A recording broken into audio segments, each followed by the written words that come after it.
Your Honor, a precious limb has fallen from our family tree in the loss of our dearest Mika almost 2 years ago.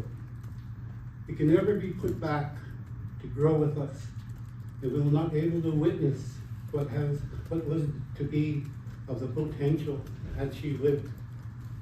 It's hard to describe the cost and burden and what was done to our family, and how we have grieved and been coping over the loss with the reality that nothing will ever bring her back. 22 years on this earth is not enough time to experience life and all it has to offer. My bond with Mika cannot be described. We shared a closeness almost like a mother and daughter bond. Millions of people.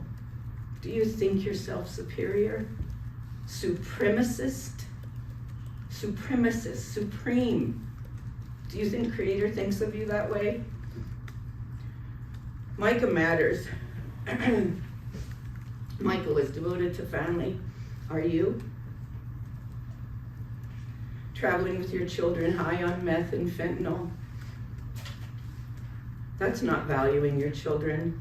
Any reduced sentence should not be based on you being a mother.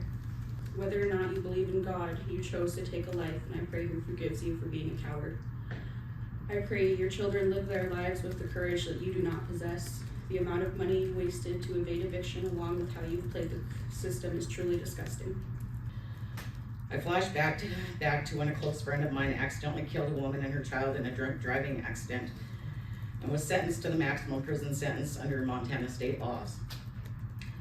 He had a heart of gold and wouldn't hurt a fly, but he was drinking and driving, which ultimately led to the deaths of innocent victims. My friend never forgave himself for this accident and sent letters to the victims' families begging them for forgiveness.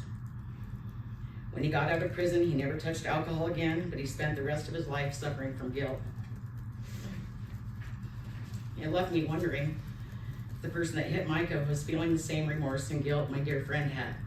Raise our hand in a court such as this. We're told that the truth is going to set us free. And I hope to God today that this young lady over here is not set free. That's what I want the court to hear today. I'm not so much here to talk to Sunny, but she's going to have to hear my words. To the family, friends, and loved ones of Mika Westwolf, I give my most sincerest apologies for the horrid pain and suffering that I played a part in causing you all.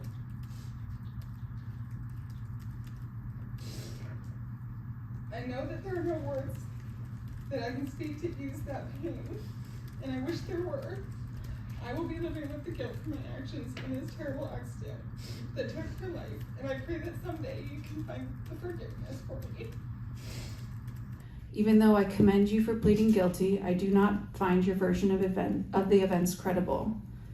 You maintain that you struck a deer, but a witness called 911 and said that he had seen a suburban-like vehicle pulled off on the side of the road about a mile past the crash scene at about 3:20 to 3:35 a.m. He said that the vehicle was on the side of the road facing north and one of its headlights was out. He said that that vehicle then later passed him driving 90 miles per hour. And so even with this information, you continue to state that you thought you hit a deer. I also don't find your statement that you were escaping in the middle of the night to get away from a domestic violence situation to be even close to a valid excuse for what you did. You were hours away from the situation at that point.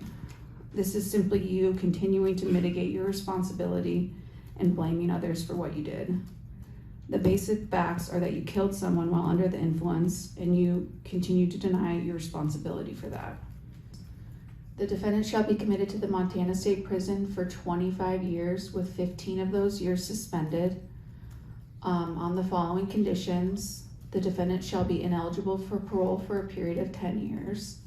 She shall receive credit for 7 days' time served. This sentence shall run consecutive to count 2. That's what we've seen here today. It's what we accomplished. 2 years of hard work, not giving up, because I couldn't just let my daughter be forgotten. And thank you to everyone. Those that gave testimony, we did what we came here to do today. Thank you so much. thank you for taking time out of your lives to show up at events, to spend gas money to come here and everything. Because we can't do it alone. We have to do it together. We have to stand together. We have to unite.